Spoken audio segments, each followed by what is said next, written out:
Good day and happy blessed Friday. So there were a couple of words that have been really strong just watching the climate and particularly being in one right now. And so the first word that comes to mind is serpent.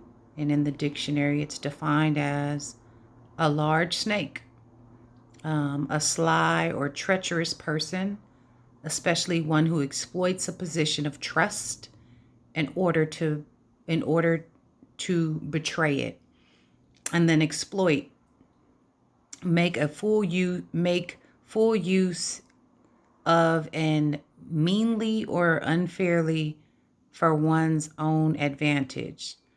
So the benefit of self.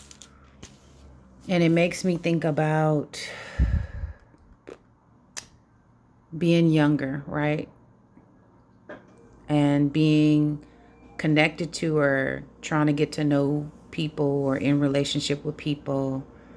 And let's just say that people can be serpents, and you trust that person, and you share with them some things, and then they act as if they're in agreement with you, and then they turn around and they backtrack or backpedal or don't follow through with what they say they're going to do. Do you trust them? Or you tell this person things, and or they know the experiences you've had, and then they turn around and they either do the exact same things that others have done to hurt or harm you, or they take your words or your experiences and use it against you.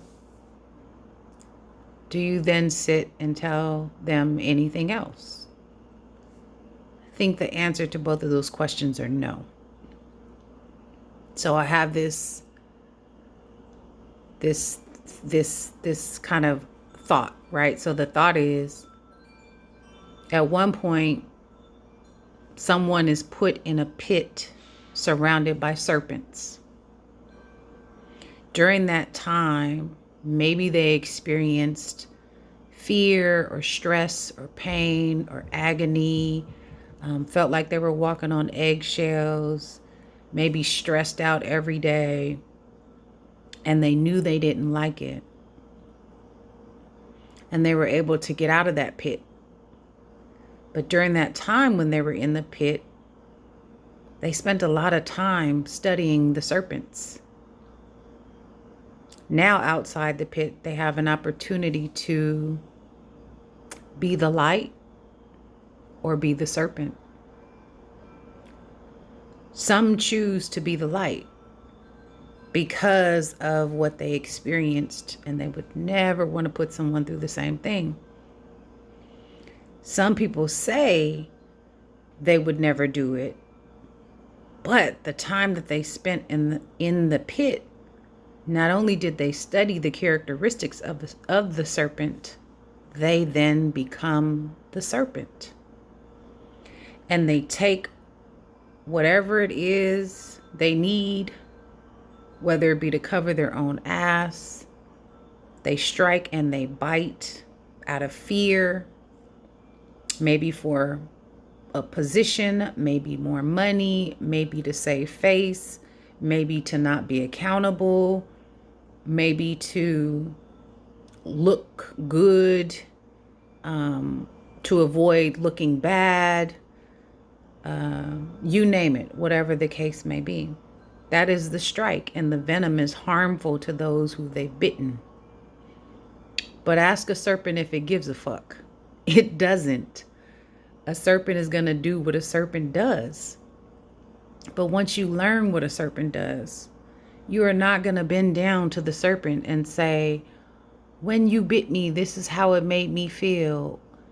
This was the after effect or impact of your bite. Why did you do it? They say that a leopard doesn't change its spots. It doesn't. It's born with spots, and those spots are what they are.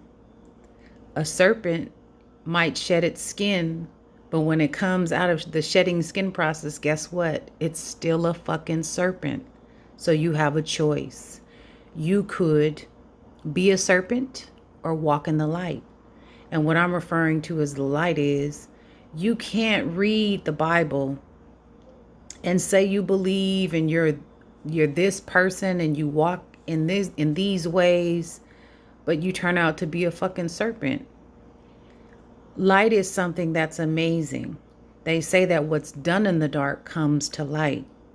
So if you ever find yourself in the face of a serpent, you don't have to act in slinky, sly ways to get what it is you think you want or need at that time. What's for you will always be for you. And you don't have to do things to exploit someone else for your own selfish personal gain. Again, a speckle of light will always shine in darkness. A light does not have to dim itself to fit in or to be part of. A light is just that. It is. You don't have to change. You don't have to study the characteristics. You just are. You were born that way and always will be. And so if you find yourself in the pit full of serpents, stand on the neck of a serpent, squash it. Don't study it to take on characteristics. Study it to know the next time you're in the face of a serpent, no matter what form, shape it comes in, so that you know to avoid it, to not speak to it, to not rationalize that maybe it was having a bad day, to not tinker with the idea that maybe it didn't mean biting you or doing what it did. No, it did what it did because, as it says here, it was exploiting. It was taking advantage of for one's own personal gain. And yes, it was betraying you, and it did. So remember that. And when I'm speaking of light, I'm talking about if you're in the Word and you trust and believe in the Most High God, He can protect you from these serpents if that is His will. And sometimes He lets us get bit by serpents because there's always a lesson in everything. And I'm so thankful that right now I'm being bit, but I have the wisdom and the courage. And I'm just thankful to Him for all that He has done, all that He is doing, and all that He will do. And so I walk in the light, and I hope that you do too. Thank you for listening. Happy blessed Friday. Take care of yourselves.